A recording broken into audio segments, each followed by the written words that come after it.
부르심, 하나님 나를 부르심의 이유와 목적이 있습니다. 그 이유와 목적에 맞는 삶을 사는 것, 그게 소명의 삶을 사는 거예요. 제가 초등학교 다닐 때 모든 초등학생들이 다 암송해야 됐던 그런 것이 있습니다. 국민교육헌장, 국민교육헌장입니다. 그런데 교과서를 딱 열으면은 제일 첫 페이지에 뭐가 나옵니까? 국민교육헌장이 나와요. 요새는 없죠. 요새는 언제부터 없어졌는지 모르는데 국민교육헌장이 나옵니다.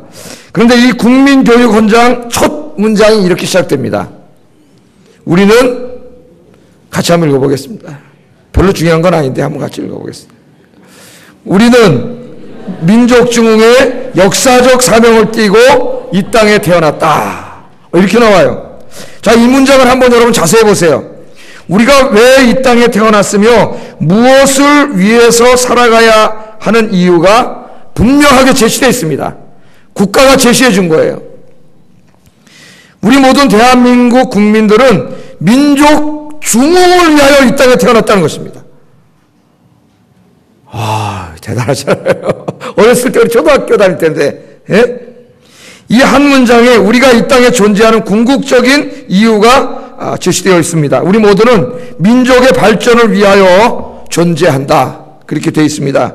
당시에 대통령이었던 박정희 대통령은 이 국민교육헌장을 통하여 모든 국민들이 이 땅에 왜 존재하는가 하는 분명한 소명의식을 심어줬어요. 소명의식. 참 어떻게 보면 대단한 지도자입니다. 저는 오늘 이 소명에 대해서 말씀을 증거하려고 합니다. 소명이란, 잘 들으세요. 소명이란 내가 이 땅에 존재하는 궁극적인 이유입니다. 여러분이 이 땅에 존재하는 궁극적인 이유와 목적, 그것이 소명입니다. 내가 왜 이 땅에 태어났으며 왜 지금 이 모습으로 존재하고 있으며 왜 이 공부를 했으며 왜 지금 하는 이 일을 하고 있는가에 대한 분명한 이유와 목적을 깨닫는 것, 그것이 소명을 발견하는 거예요. 그런데 우리의 소명은 국가와 관계 있는 것이 아니라 우리를 부르시고 구원하신 하나님과 관계가 있습니다. 하나님과. 그리스도인에게 있어서 소명이란 하나님께서 나를 부르신 그 목적을 발견하여 그것을 성취하는 삶을 살아가는 겁니다. 여러분은 소명을 발견했습니까? 하나님께서 여러분을 이 땅에 왜 존재하게 하셨는지, 왜 이 모습으로 지금 살게 하시는지, 왜 이 공부를 하게 하시는지, 왜 지금 그 일을 하게 하시는지, 그 이유와 목적을 발견하셨습니까? 그리고 하나님께서 여러분을 부르신 이유와 목적에 맞게 살고 있습니까? 이 질문은 우리 인생에 굉장히 중요한 질문입니다. 그런데 많은 그리스도인들이 별로 관심 갖고 있지 않는, 참 안타까운 일이죠. 가장 중요한 질문이에요. 이 질문에 대한 답을 찾는 날이 자기 인생이 완전히 뒤바뀌는 날입니다. 자기 인생의 어마어마한 터닝 포인트가 되는 날이 바로 하나님이 나를 부르심의 이유와 목적을 발견하는 날, 소명을 발견하는 날입니다. 바라기는 오늘 말씀을 듣는 중에 하나님께서 여러분을 이 땅에 존재하게 하신 그 궁극적인 이유와 목적을 발견하는 오늘 여러분 인생에 매우 중요한 시간이 되기를 주의 이름으로 축복합니다. 자, 예수님께서 설교를 하셨습니다. 지난주에 설교했던 것과 사실은 같은 내용이에요. 예수님께서 뭐라고 설교하셨어요? 돈과 하나님은 겸하여 섬길 수 없다. 하나님께서 너에게 준 재물, 너희 혼자 먹고 마시는 데 다 쓰지 말고 생명을 살리는 일에 써라. 그렇죠?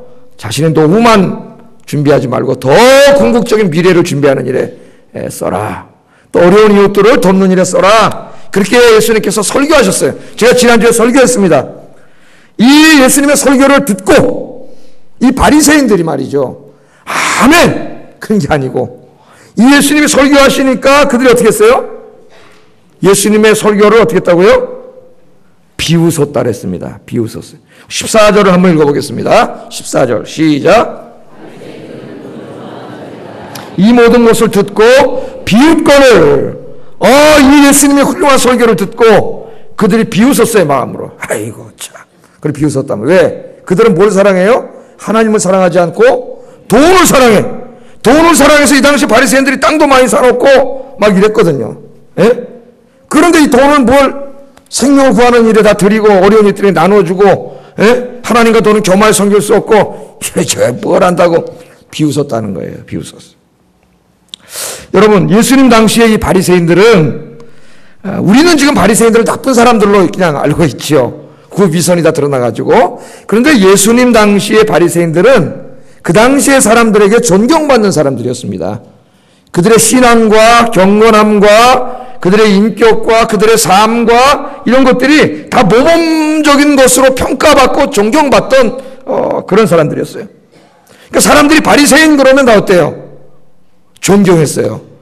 그래서 이 오후 3시만 되면 성전에서 탁 나팔을 울면은 모두 지나가는 사람이 다 그 자리에 서가지고 기도를 하고, 시장에서 장사하는 사람도 다 놓고 기도를 해요. 우리 옛날에 5시에 국기가 탁 내려가면 뭐가 나옵니까? 국기에 대하여 경례, 애국가가 탁 나면 다 지나가는 사람이 다 이러잖아요. 군인은 탁 이렇게 하고. 그걸 생각해 보시면 돼요. 3시에 다 기도를 했는데, 항상 사람들이 보면 바리새인들은 어떻게 해요? 길거리에 손을 탁 들고 경건하게 기도하는 모습을 보였단 말이에요. 왜 그랬을까요? 그 시간만 되면 거기 나와 있었거든. 사람들에게 존경받고 싶어가지고 딴 데서 어물쩡거리고 저 돈 벌고 있다가 그 시간만 되면 나와가지고 5분 전에 딱 있다가 이랬단 말이에요. 예수님께서 오셔가지고 바리새인들을 책망을 하십니다. 위선자들이라고 책망을 하십니다. 위선자들. 심지어는 독사의 새끼들이라고 욕을 하셨어요. 독사의 새끼들이라고. 또는 회칠한 무덤이라고 이야기했어요. 무덤인데 여러분 하얀색을 칠해놓으니까 바깥에서 보면 참 그럴듯하게 보이는데 문을 딱 열면 안에서는 막 죄악의 시체 썩는 냄새가 펄펄 나는 자들이 회칠한 무덤이라고. 그러니까 사람들이 깜짝 놀란 거죠. 아니 저 존경받는 저 사람들을 아니 예수님이 오셔가지고 그냥 위선자들이라고 회칠한 무덤이라고 그러니까 깜짝 놀란 거예요. 이 바리새인들은 어떤 사람들이에요 그러면? 사람들에게 보여지는 자기의 모습과 원래 자기의 모습이 전혀 다른 사람들이에요. 다른 사람들. 네. 사람들이 없는 것에서는 돈을 사랑하고 세상을 사랑하고 막 죄를 짓고 욕심을 부리고 그렇게 살아가는 사람들만 있으면 어떻게 갑자기 급방긋 하면서 그냥 경건한 사람들인 것처럼 그렇게 보여서 사람들이 속았어요. 사람들은 속잖아요. 여러분, 그런데 원래 바리새인들이 이렇게 형편없는 위선자들이 아니었습니다. 그 바리새인들의 그 아버지, 할아버지 이렇게 이제 선조로 가면은 이 사람들은 하시딤이라 그랬어요. 이 사람들 하시딤. 하시딤은 거룩한 사람들 그런 뜻입니다. 거룩한 사람들. 이 사람들은 진심으로 하나님을 경외하는 사람들이었어요. 또 하나님의 말씀대로 살려고 몸부림치며 살던 사람, 조그만 것 하나도 말씀에 순종했던 사람입니다. 그래서 나중에 헬라가 쳐들어왔을 때에는 그 하나님의 말씀을 지키려고 끝까지 신앙을 지키다가 무참히 죽임을 당했어요. 순교를 했어요. 순교. 많은 사람들이 순교했습니다. 그런 사람들이에요.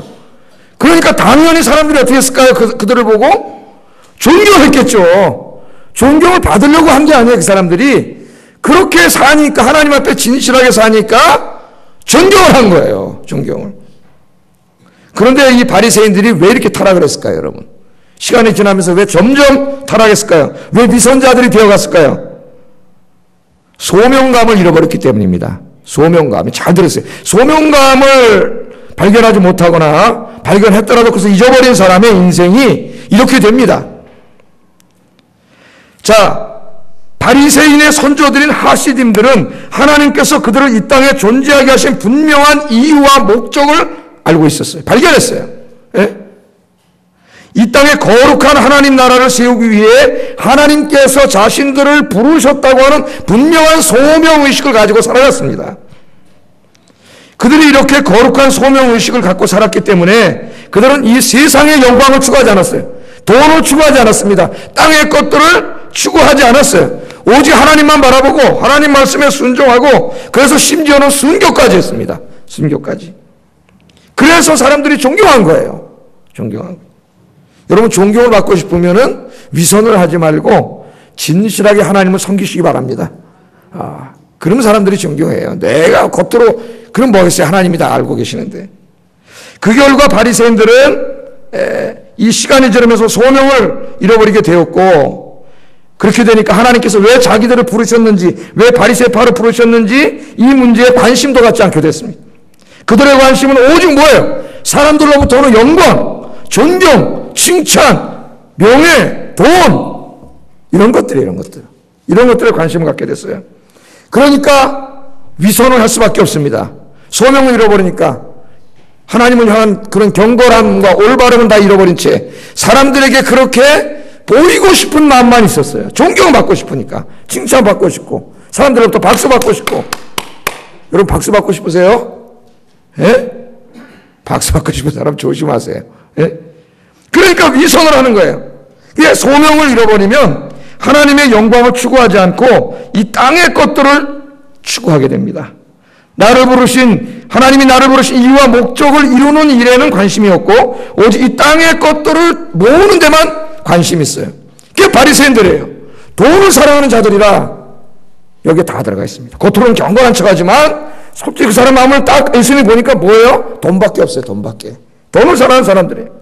이게 얼마나 어리석은 여러분 인생입니까? 그렇게 하면 뭐 하겠어요? 속이면 누가 다 보고 계세요? 하나님이 다 보고 계신데 속마음을. 그래서 예수님이 15절에 이렇게 말씀하잖아요. 15절 읽어보겠습니다. 시작. 너희 마음을 하나님께서 아시나니 사람 중에 높임을 받는 그것은 하나님 앞에 미움을 받는 그것이니라. 네가 스스로 사람들 앞에 자기가 옳다 그러고 경건한 척하고 그러고 댕기지만은 누가 그 마음을 알고 계세요? 하나님이 네 마음을 다 알고 있지 않느냐. 네 속마음을 하나님이 다 들여다보고 있지 않느냐. 사람들에게만 높임을 받고 이 땅의 것들만 추구하고 돈을 사랑하고 그런 자들은 하나님 앞에 뭘 받아요? 축복을 받아요? 미움을 받느니라. 미움을 받느니라. 그렇게 이야기합니다. 우리 인간은 연약해서요. 우리는 어떤 일을 할 때, 심지어는 하나님의 일을 할 때조차도 의식적이든 무의식적이든 어떤 청중들의 찬사를 생각하며 일을 합니다. 내가 이 일을 할 때, 교회에서 주일을 할 때도 다른 사람들이 이것을 도와주고, 칭찬해주고, 존경해주고 박수 쳐주고 영광받고 이런 걸 의식한다는 거예요. 사람을 의식하고 일하는 거예요. 사람을. 청중을 의식한다는 거예요. 그러나 여러분 이 청중의 찬사를 의식하는데 어떤 청중을 의식하느냐가 중요합니다. 어떤 청중. 이 소명의식을 가진 사람은 사람 청중을 의식하지 않아요. 그러나 딱 한 분 청중을 의식합니다. 한 분. 누굴까요? 하나님이에요. 하나님. 사람들의 박수와 칭찬과 관심과 그런 데 관심 없습니다. 소명을 발견한 사람은 하나님께 영광 돌리는 일이라면, 하나님이 기뻐하는 일이라면 단 한 분만 봐주시면 돼요. 누가? 하나님만 봐주시면 돼요. 다른 사람 평가, 다른 사람의 입방아, 무슨 다른 사람의 박수 이런 관심 없어요. 그런데 관심 갖지 마세요. 그건 아직 소명을 찾지 못한 사람이에요. 그럼 금방 시험 들어버려요. 열심히 일하다가 남이 안 봐주면 어떻게 해요? 안 해버려요. 그냥 안 해버려. 왜? 남도 알아주지도 않는데 뭐 이거. 소명을 발견한 사람은 한 분 청중을 의식해요. 하나님을 의식하며 사는 거예요. 하나님. 여러분 하나님만 바라봐주면 됩니다. 하나님만. 이 두매꽃, 두매산골에 피는 꽃이 아래서 두매꽃이. 이 두매꽃이라는 시가 있어요. 시가. 이한택이라는 신부님이 지은 시인데 분명한 소명의식을 갖고 사는 사람의 자기 고백적 시입니다. 저는 이 책을 최인호 선생의 산문집 인생에서 보았는데 제가 감명을 받았습니다. 제가 시를 한번 좀 띄워주세요. 시가 참 좋아요. 여러분도 이렇게 하나님만 바라보고 이렇게 살도록 기도하세요. 제가 이 물 한 모금 마시고 낭낭한 목소리로 읽어드리겠습니다. 외딸고 높은 산 골짜구니에 살고 싶어라.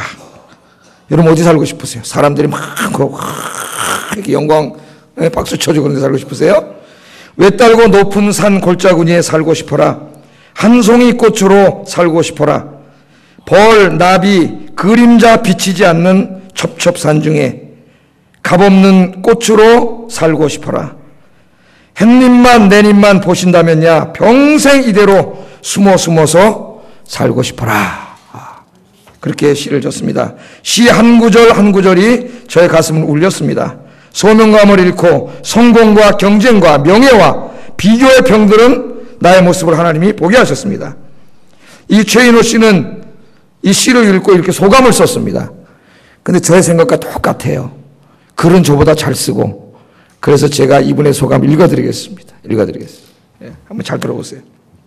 이분이 시를 읽고 이렇게 반성했어요. 여러분 같은 평신도니까 어떻게 반성했는지. 내가 사는 곳은 외딸고 높은 산 골짜구니가 아닌 수많은 사람들로 들끓는 광장이었다. 나는 어떻게든 벌에게 인정받고 나비에게 돋보이려고 길을 쓰고 있었다. 수많은 사람들의 시선과 관심이 집중되는 스포트라이트가 조금이라도 비껴가면 악착같이 그 화제의 중심에 다시 서려고 하였다. 매스컴의 이름이 끊임없이 호출되어야만 출석부를 체크한 학생처럼 마음이 놓였다. 항상 나에 대한 평가에 귀를 기울이고 온갖 찬탄과 박수소리, 선망의 시선에서 멀어진다 싶으면 불안하고 소외감을 느꼈던 전형적인 속물적인 삶의 연속이었다. 주님께서 탄식하셨을 때 악마가 높은 곳으로 데리고 가서 잠깐 사이에 세상의 왕국을 보여주며 모든 권세와 영광을 당신에게 주겠소 라고 유혹한다. 악마는 화려한 권력과 명예는 자기가 받은 것이라고 단언하고 만일 내 앞에 엎드려 절하기만 하면 모두가 당신의 것이 될 수 있을 것이라고 약속한다. 그렇게 보면 내가 얻은 세속의 명예와 화려한 영광은 악마에게 끊임없이 무릎 꿇고 엎드려 절을 했던 우상 숭배의 결과일지 모른다. 한 사람의 가톨릭 신자로서 주님의 십자가의 길을 가지 못하고 세상의 부귀와 영화를 추구했던 자신의 속물적인 인생을 오늘 시를 읽고 이 사람이 회개를 했어요. 회개를 했습니다. 여러분 어떻습니까? 소명감을 잃어버리면 세상의 헛된 명예와 영광과 돈만을 추구합니다. 그러나 소명을 발견하면 하나님이 주신 사명을 추구합니다. 이 시간 하나님께서 여러분을 이 땅에 부르신 이유와 목적을 분명히 발견하고 그 목적에 맞는 삶을 살기로 다짐하는 시간이 되기를 주의 이름으로 축복합니다. 예수님은 소명에는 관심이 없고 오직 재물과 사람들로부터 오는 박수에만 관심이 있는 그런 것들만 추구하는 바리새인들을 책망하셨어. 우리가 그런 생각을 가지고 있다면 우리를 역시 책망하십니다. 그리고 예수님의 제자들이 이제 추구해야 할 삶에 대해서 말씀을 해주셨어요. 여기에 우리의 소명이 있어요. 16절 한번 읽어보겠습니다. 시작.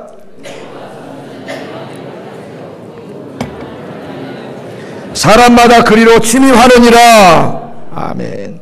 이 말씀은 신약에서 이 하나님 나라라고 하는 신학적인 개념을 연구하는데 굉장히 중요한 말씀이에요. 특별히 사람마다 그리로 침입하느니라. 이 비아세타이라고 하는 이 동사만 해도 박사 논문이 될 정도로 굉장히 그런 복잡하고 그런 말씀입니다. 저는 공부를 많이 했는데 오늘 제가 이 소명에 대해서 설교를 하려고 간단하게만 말씀드리겠습니다. 무슨 말씀이냐? 간단하게 말하면 구약이 예언하고 있고 기대하고 있던 하나님의 나라가 예수님과 함께 임했다는 거예요. 임했다. 이 땅에 이미 그 구원의 나라가 이미 이 땅에 임했어요. 그러므로 우리들은 그 나라에 들어가기 위해서 힘써야 된다는 겁니다. 힘써야 된다. 그런 말씀이에요. 여기에서 그리스도인들의 소명이 발생합니다. 하나님께서 왜 나를 이 땅에 태어나게 하셨고 이 공부를 하게 하셨고 이 모습으로 만들어 놓으셨고 왜 지금 이 일을 하게 하시는지 거기에 대한 소명이 여기서 발생해요. 두 가지입니다. 두 가지. 첫째는 하나님 나라가 임했음을 온 세상에 전파하기 위해서 복음을 전파하는 거예요. 두 번째는 하나님 나라의 백성으로서의 그 삶을 삶으로 오늘 여기 보면은 율법의 1.1획도 떨어지지 않고 심지어는 부부 문제에 있어까지 말씀대로 살아야 된다 그러잖아요. 그게 하나님의 백성의 삶이에요. 하나님의 백성을 살아내므로 이 땅에 하나님 나라를 건설하기 위하여 하나님께서 저와 여러분을 이 땅에 존재하게 하실 줄로 믿습니다. 하나님께서 우리를 부르신 이유와 목적이 여기에 있습니다. 우리는 단지 돈 벌고 성공하고 출세하고 사람들로부터 명예와 영광을 누리기 위하여 이 땅에 온 것이 아닙니다. 그렇게 생각하는 사람은 아직 소명을 발견하지 못한 사람입니다. 엄밀하게 말하면 아직 주님을 제대로 만나지 못한 사람입니다. 하나님께서는 우리가 이루어야 할 더 고귀하고 궁극적인 삶을 주셨습니다.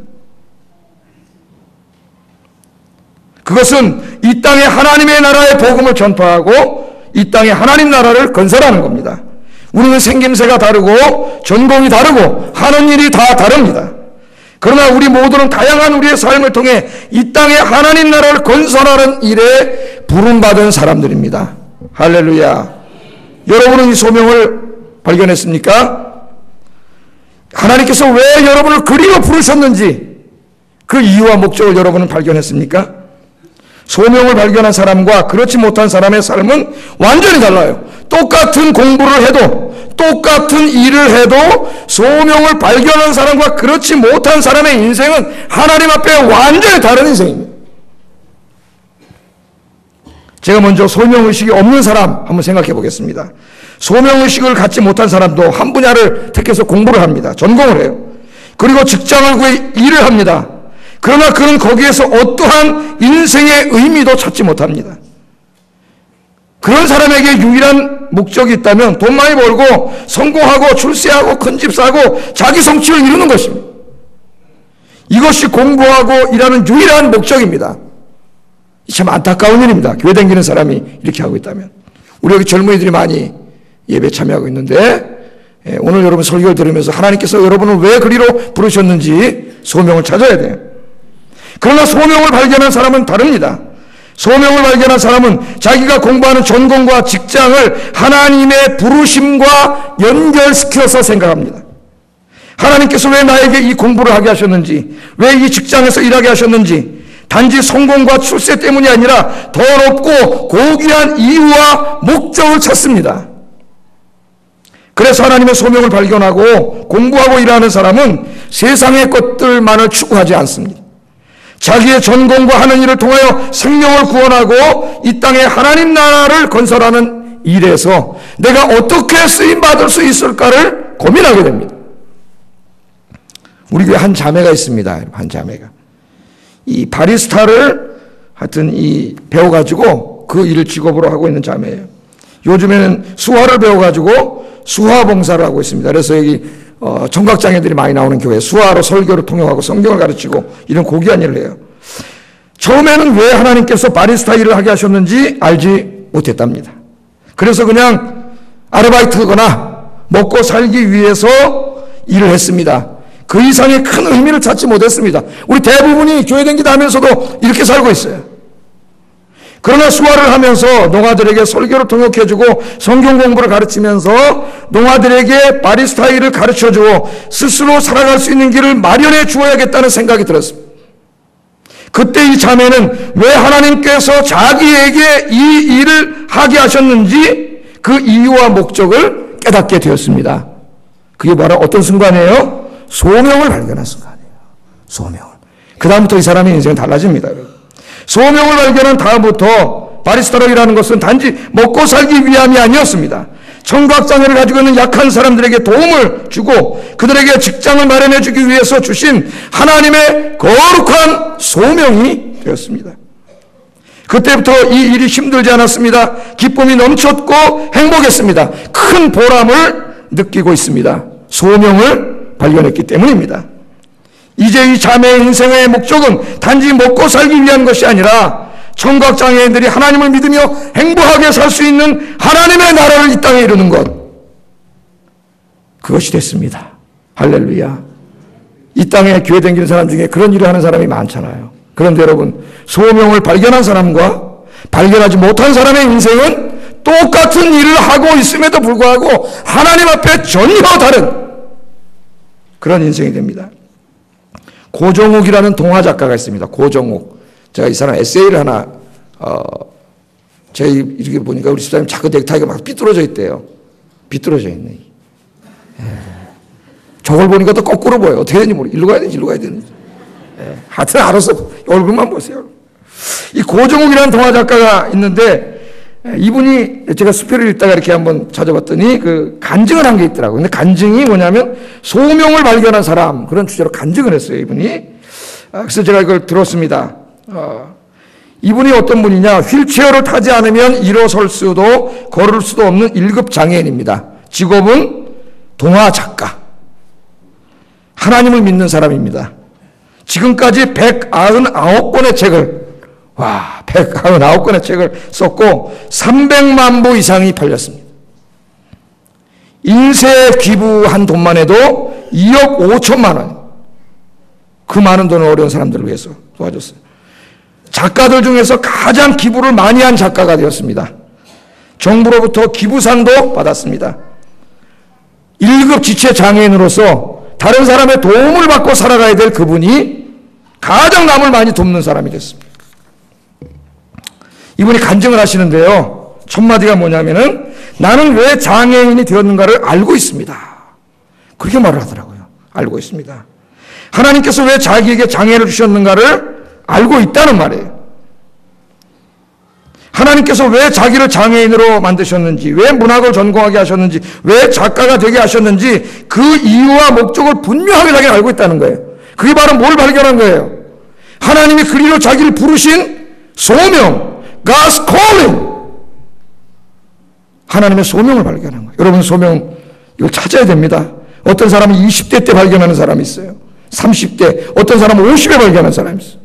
60에 발견하는 사람도 있어요.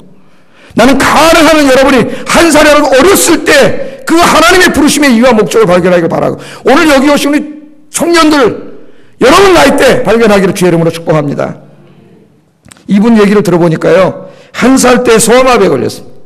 엄마가 병원에 업고 갔더니 의사가 하는 말이 이 아이는 소아마비에 걸려서 평생 서지도 못하고 걷지도 못할 것이라고 이야기를 합니다. 그래서 움직일 수 없는 아이가 됐습니다. 생각을 할 수 있는 나이가 되었을 때 아마 교회된 길이 집안이었던 것 같아요. 이 세상은 하나님께서 창조하셨다는 말을 듣습니다. 그래서 어린 나이에 어렸을 때 하나님께 물어봤답니다. 하나님께. 자기 혼자 안 되니까 이게 물어봤대요. 하나님 왜 저를 장애인으로 만드셨습니까? 그렇게 기도했답니다. 물어봤대요. 그런데 하나님이 아무 대답도 안 하시더래요. 아무 대답도. 그래서 또 기도했답니다. 하나님 이 흠만 없으면 얼마든지 큰 일을 할 수 있는데 왜 저를 장애인으로 만드셨습니까? 근데 하나님이 역시 아무 대답도 하지 않으시더랍니다. 드디어 학교에 갈 나이가 되었는데 갈 수가 없잖아요. 일어서지도 못하는데. 그러나 그에게는 위대한 어머니가 계셨습니다.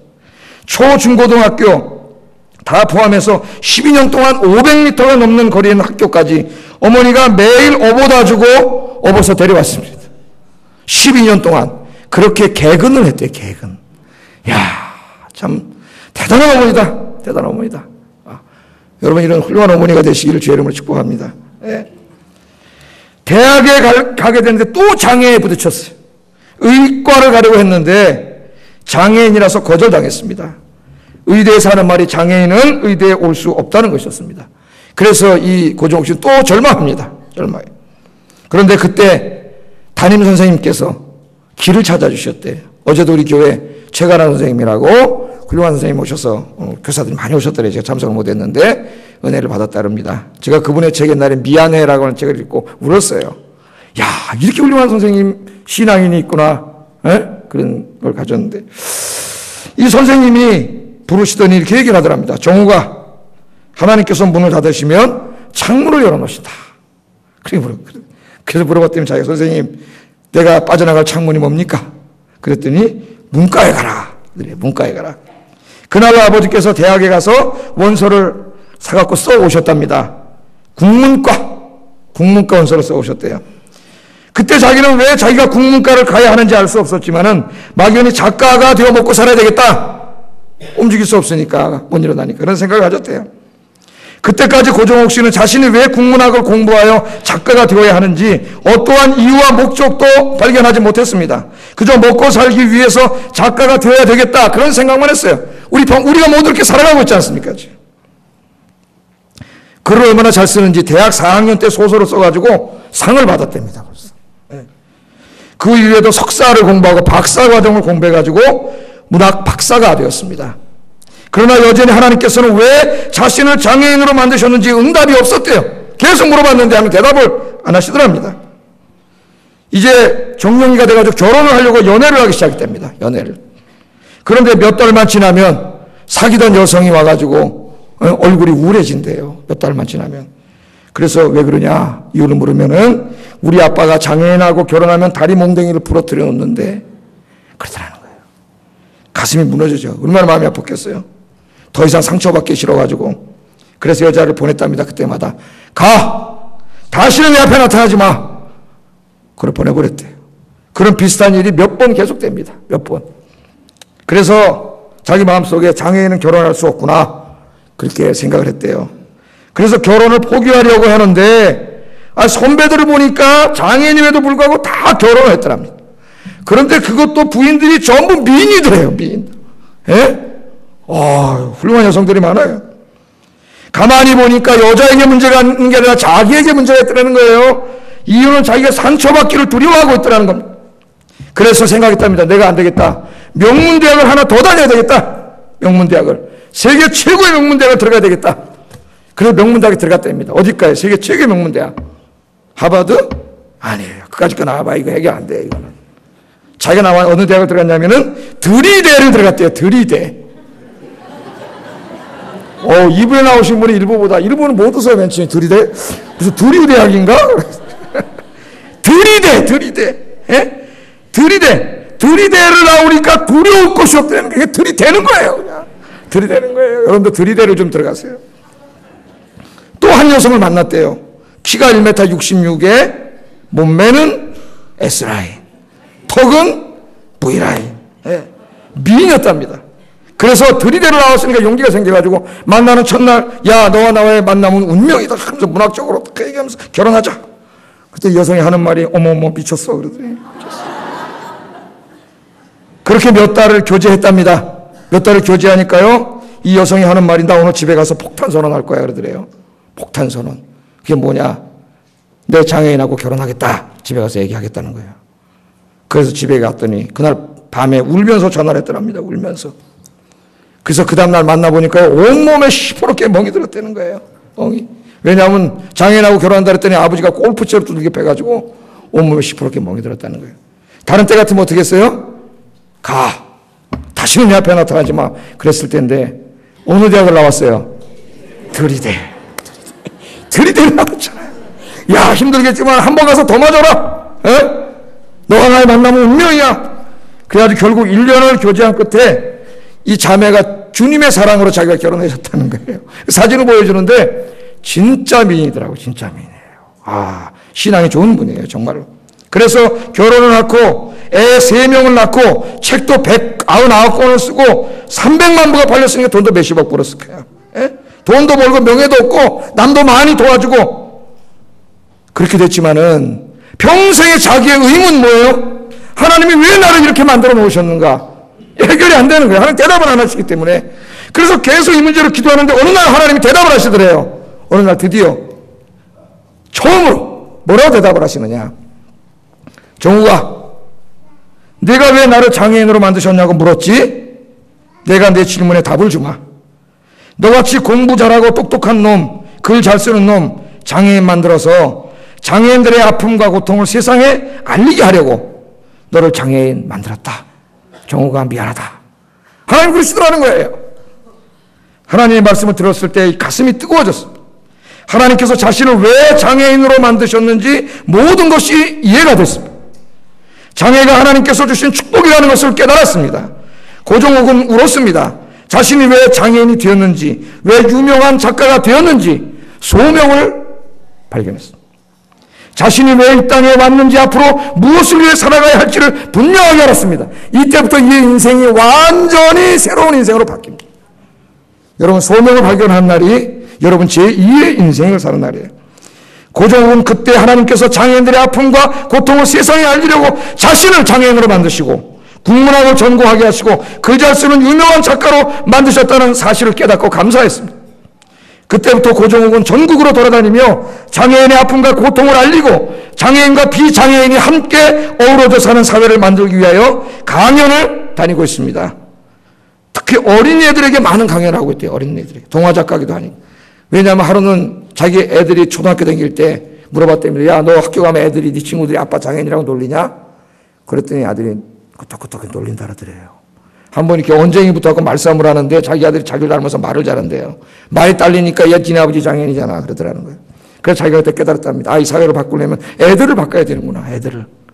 그래서 하루에 3번씩 뭐 저 남쪽에 갔다 보니까 중부지방을 갔다가 정상인도 소화하기 힘든 강의 3번씩 막 하면서 이 장애인의 애로 아픔을 알리고 함께 살아가는 하나님 나라를 만들기 위해서 힘든 스케줄을 감당하는데 하나도 힘들지 않답니다. 여러분 이거 만약에 강연 여바도로 댕기면 힘들어서 못할 거예요. 왜 힘이 안 들어요? 소명을 발견했기 때문에. 그게 소명이기 때문에. 기쁘답니다. 항상 웃는답니다. 베풀고 산답니다. 기부상을 받을 정도로 많은 사람들을 돕고 있습니다. 도움을 받아야 할 장애인이 오히려 이웃을 돕는 삶을 살고 있습니다. 소명을 발견했기에 매일매일의 아침이 가슴 설레는 하루로 다가오고 있습니다. 그런 단지 세상에서 돈 많이 벌고 성공하고 출세하고 명예를 얻고 인기를 얻기 위해 사는 사람이 아니라 장애인들의 아픔과 고통을 세상에 알리고 장애인과 비장애인이 함께 어우러져 서로 이해하고 사랑하며 사는 하나님 나라를 만들기 위해 지금도 글을 쓰고 강연을 하고 있습니다. 똑같이 글을 쓰는 작가라 할지라도 소명을 발견한 사람과 발견하지 못한 사람의 인생은 이와 같이 엄청난 차이가 있다는 거예요. 하나님 앞에서. 오늘 우리 특별히 젊은 여러분 여기 많이 오셨는데 하나님 여러분은 왜 그 공부를 하게 하셨는지, 왜 그 일을 부르셨는지, 그 일을 하게 하셨는지, 그게 아직까지 그냥 내 이기적인 이익을 위해서, 돈 벌기 위해서, 그렇다면 여러분도 회개하세요. 기도하세요. 그리고 왜 나를 이를 부르셨는가 분명한 이유와 목적을 가르쳐달라고 기도하세요. 그러면 하나님이 가르쳐 주실 줄로 믿습니다. 그래서 지금 이분은 즐겁고 행복하게 소명의식을 가지고 전혀 새로운 인생을 살아가고 있다고 그렇게 간증을 했습니다. 여러분 영국의 윌리엄 윌버포스라고 하는 국회의원이 있습니다. 국회의원. 다른 모든 영국 국회의원들은 권력과 부귀와 명예를 추구합니다. 지금 우리나라 정치인들 다 그렇잖아요. 그러나 이 윌리엄 윌버포스는 기도하면서 왜 하나님께서 나를 영국의 국회의원으로 부르셨는가를 생각했습니다. 기도와 말씀 묵상 중에 하나님께서 자신을 국회의원으로 부르신 이유와 목적을 발견했습니다. 여러분 소명을 착각하지 마세요. 국회의원이 되게 한 게 그게 소명이 아니에요. 어떤 사람은 소명을 직업으로 이해하는 사람이 있어요. 잘못된 거예요. 왜 국회의원이 되게 하셨는가? 그 이유와 목적이 소명입니다, 여러분. 그걸 발견했어요. 그 당시에 영국에는 노예무역이 횡행했습니다. 하나님의 형상대로 지원받은 그 아프리카 사람들 데리다가 짐승처럼 뿌려먹고 있어요. 예? 그 노예무역을 통해서 영국 수입의 거의 절반 정도가 노예무역이에요. 하나님이 그걸 폐지시키고 네가 이제 정치인으로서 영국의 좋지 않은 불의한 악습들 이것들을 다 철폐시키는 일에 내가 너를 불렀다. 이런 소명을 받게 됩니다. 그래서 50년 동안 갖은 위협과 폭력과 이런 회유와 이런 것을 시달리면서 이 소명을 감당하게 돼요. 근데 이분이 이 소명을 받은 날 자기 일기에 이렇게 썼습니다. 뭐라고 썼느냐? 전능하신 하나님은 내 앞에 2가지 큰 과제를 주었다. 그것은 노예 매매의 폐지와 불의한 관습의 개혁이다. 그는 그리스도인 정치인으로서 하나님이 왜 자기를 정치의 영역으로 불렀는가 그 소명을 발견했습니다. 그 이유와 목적을 발견했습니다. 우리나라 국회와 청와대와 이 정치와 정재계에 수많은 교회 다니는 사람들이 있는데 이런 사람이 몇 명이나 될까요? 왜 교회에서 이렇게 못 가르칠까요? 그런 생각을 해봤어요. 왜 하나님이 자기를 그리로 보내셨는지, 왜 거기서 일하고 있는지 하나님 앞에 진지하게 묻지 않는 한 그들은 진정한 그리스도인으로 살 수 없습니다. 하나님이 그들을 부르신 이유와 목적에 맞게 살아야 되는데 그것과 전혀 다른 길로 갈 수밖에 없어요. 소명을 발견하지 못했기 때문에 어떤 사람은 교회 다니면서 평생 그렇게 살다가 죽는 너무너무 비참한 인생들이 교회 안에 많다는 겁니다.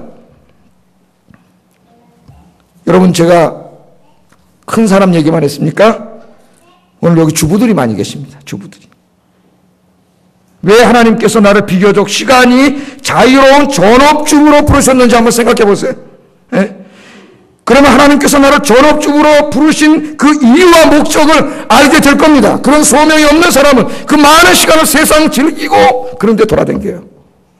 제가 이렇게 월요일에 부모님 모시고 어디 한번 가보면 다 그런 데 가면은 여자들이 그 좋은 차 타러 나와가지고 거기서 히끅거리고 몇 시간 놀고 뭐 한 번 밥 먹을 수도 있겠죠. 그걸 나쁘다는 건 아니에요. 그 인생을 다 그렇게 낭비해버리고 있는 거예요. 낭비해버리고. 그러나 소명을 발견한 사람은 하나님께서 나에게 왜 비교적 자유로운 시간을 많이 주셨는지 왜 나를 이곳에 살게 하는지 그 이유와 목적을 발견하게 되고 소명에 맞는 삶을 살게 된다는 거예요. 사랑하는 성도 여러분, 우리는 다 이 땅에 온 이유가 분명히 있습니다. 하나님께서 여러분의 생명을 지금까지 연장시켜 주시는 분명한 이유가 있습니다. 하나님께서 나를 지금 이 모습으로 만드시고 지금 이 부분을 공부하게 하시고 지금 그 일을 이해하게 하시고 그런 재능을 주신 분명한 이유와 목적이 있습니다. 여러분의 소명을 발견했습니까? 하나님께서 여러분을 부르신 그 궁극적인 이유와 목적을 발견했습니까? 그리고 하나님께서 여러분을 부르신 그 이유와 목적에 맞는 삶을 여러분은 살고 있습니까? 여러분에게 물어보세요. 오늘 집에 가서 눈물을 흘리면서 물어보세요. 오늘 예배에 참석하신 모든 성도님들은 하나님께서 여러분을 이 땅에 살게 하신 그 분명한 이유와 목적을 발견하고 세상의 헛된 부귀영화를 추구하는 비참한 인생이 아니라 소명의 길을 기쁨으로 걸어가는 축복의 인생이 되기를 주의 이름으로 축복합니다. 기도하겠습니다. 여러분 교회 왔다고 다 소명을 발견한 게 아니에요. 여러분 이제 기도하시면서 물어야 됩니다. 하나님 왜 나를 이 땅에 존재하게 하셨습니까? 왜 나에게 이 일을 하게 하셨습니까? 왜 나를 전업주부가 되게 하셨습니까? 왜 이것을 공부하게 하셨습니까? 왜 이런 재능을 주셨습니까? 우리 하나님 앞에 끊임없이 물어야 합니다. 그리고 그 이유와 목적을 찾고 하나님 나를 부르신 목적에 맞게 살아야 됩니다.